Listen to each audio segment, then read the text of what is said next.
These are some Dinar Guru updates, starting off with Militiaman Al-Sudani said, now that is a very key point to where we're headed.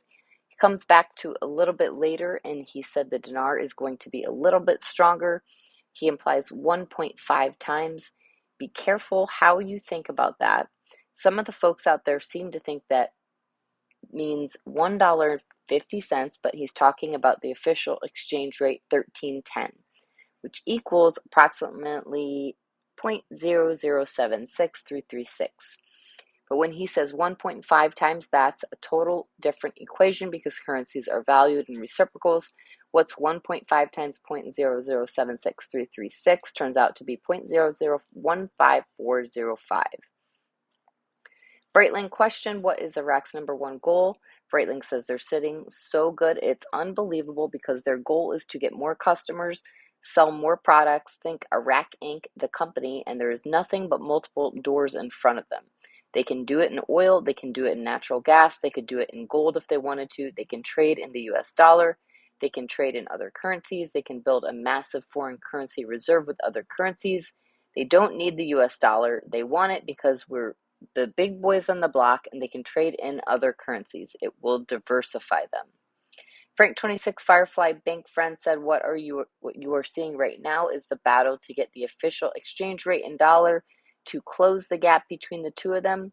When this gets to a number that they want, whether it be 1100 like reports say or 1000, we will then see action of the deletion of the zeros and the lower notes and the fills. All of this will appear.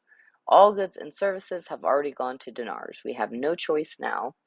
ATMs full of dinars. It's all set up. Frank says that's exactly right. You are about to receive your national currency. They've already been putting you on alert for it with coins and a new exchange rate, and these are exciting times. Walking stick via Frank 26, the next step in monetary reform process is to display the national currency and the coins because they have been talking about it for a few weeks now.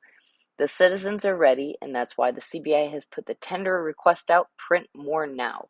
You will see this on the CBI website. Then the education will explain the value, design, description.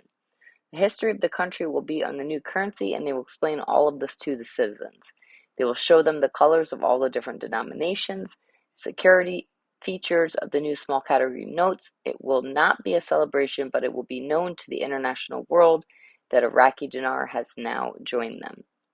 Militiaman says it's getting a little bit quiet in the news. It's an indicator that quiet time sometimes is good. Al-Sadr is being quiet. He's for the people. Riots in the streets, we don't have those anymore. He's not yakking. That means things are going good. Frank 26, as I said, this is going to cause a problem. They're forcing them to only use the dinar. The American dollar had some value, but the Iraqi dinar has no value. You're at the crossroads of the CBI's monetary reform. Your prime minister and governor of the CBI are very close to removing this financial pain that the Iraqi people are suffering. And lastly, Mark Z via PDK article, quote, finance minister discusses economic cooperation with Canada and Europe, unquote. Mark Z says, I think it's important that a third world country with no international currency meets with world leaders all the time with development of massive billion-dollar projects.